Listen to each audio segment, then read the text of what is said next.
All right, everyone, welcome back. This is probably my final video of Nor'easter Day. I think I've created about 8 videos, and now combining these 3 rockets, probably 10 toys. But to borrow a tactic from the Robot Hut, sometimes it's easier to do this in multiple.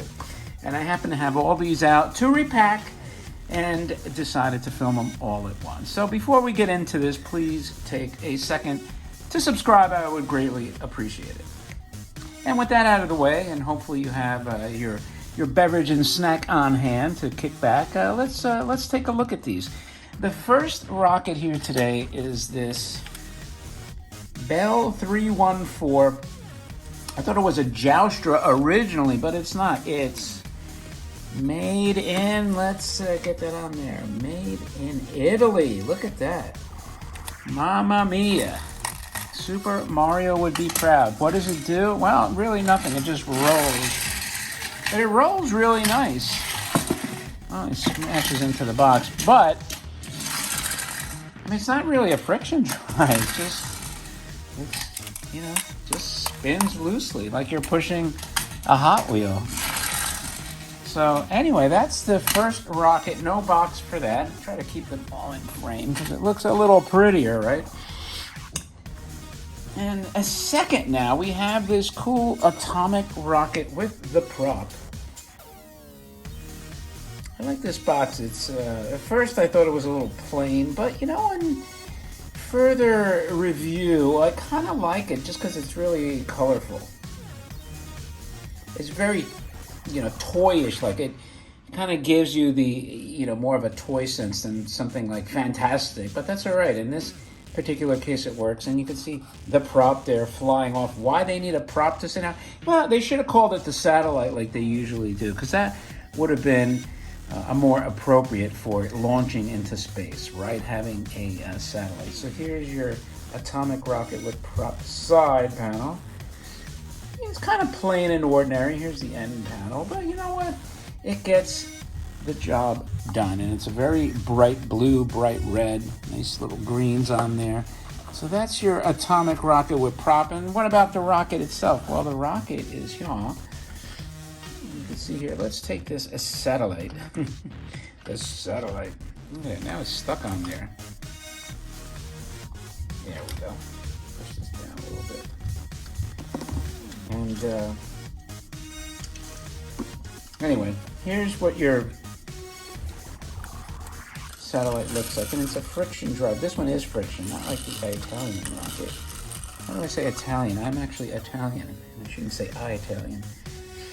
But here's your trademark Masudaya logo. Here's some nice lithography of, it looked like it was going to be Saturn, but it decided to be stars rotating around. I'm thinking it's some kind of a black hole, because that's the only thing that way you would get stars rotating around anything. If it's the gravity is so massive that it's pulling them in.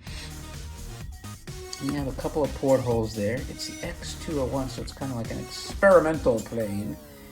And you see the striping's really nice on these. Anyway, so I'm going to put the satellite back on. Now the thing is, without a launcher, I kind of like wonder what's the point, but I guess it looks cool. So when you go, see that?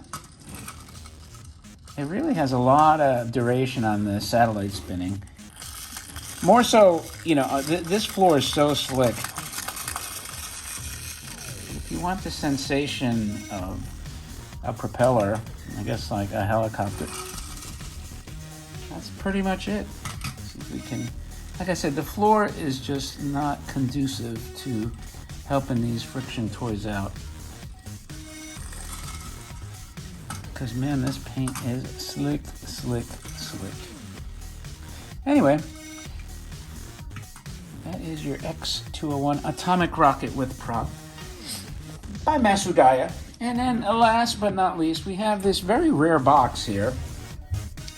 This is your Universal Rocket by Marusan label box, which I've grown to love.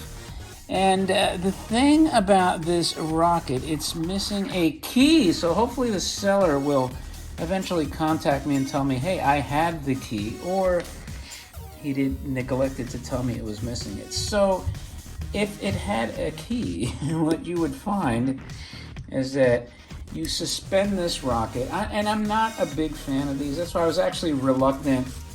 I bought this more for the box because I have the moon, the other version of the moon rocket. So you would suspend this and then wind up the clockwork, and you would see this propeller spin. Now I can spin it this way just to give you the.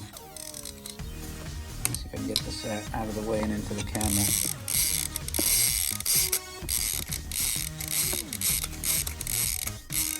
So it actually, you know, it's amazing that these celluloid propellers actually survived.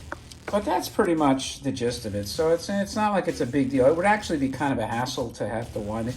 Not saying that I wouldn't want the key. So maybe the key was, you know, misplaced in the box. I don't know. But it is a very cool and rare rocket. And certainly a worthy addition to any rocket collection. But again, one of the downside of these suspended toys, which I don't like, is you cannot stand this rocket up. Like, say for instance, I want to display this one like this. He stands up.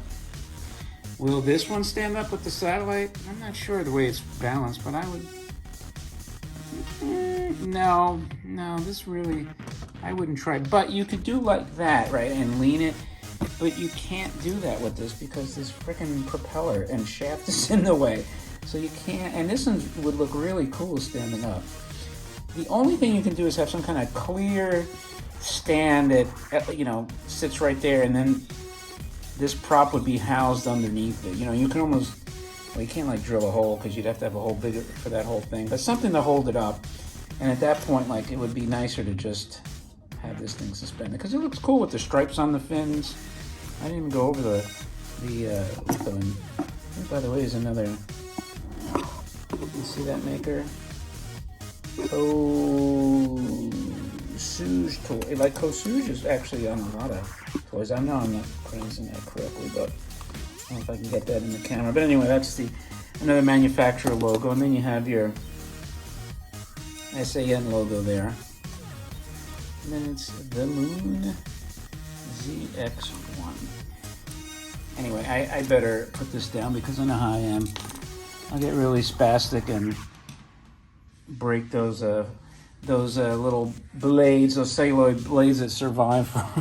They survived for 70 years until I messed with them. Anyway, at the end of the day, that's your 3 rockets: your atomic rocket with prop, your Italian Bell 314, and finally your universal rocket, the version of the Moon ZX1 rocket. I hope you like these things, and if you do, don't forget to thumb up the video and leave a remark. I'll respond. And if you do like this stuff and you like vintage toys and you have yet to subscribe, what the heck are you waiting for? Subscribe, and not only that, hit that little bell so you'll be notified whenever these cool, awesome, amazing toys are posted.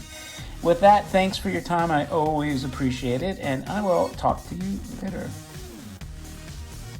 Whoops, don't end the video stream just yet because I have some breaking news. When I went to wrap this, and I'm doing this as much for the seller so he breathed as a sigh of relief, and to show you, I managed to find the key.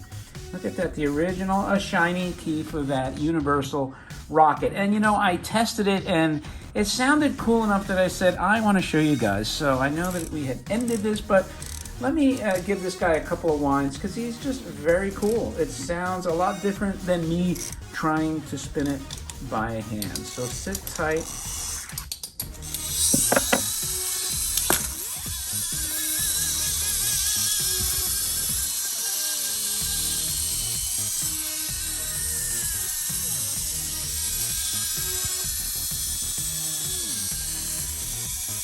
Sounds like a bunch of bees buzzing. And when I lowered the string, it just barely, the little prop just kind of nipped the floor there. So anyway, I thought that was pretty cool. So I hope you did as well, because you know what? This toy is rare enough that I don't think you're going to find this anywhere online. And once I stumbled across the key, I said, you know what, the hell with it. Let's just add a little extra minute or so on there, and it's worth it. And this way, the seller also knows, and he breathes a sigh of relief. So with that, I'm not going to do the normal ending. I'll just tell you I will tell you thank you for joining me again for this last part. And peace out, everyone.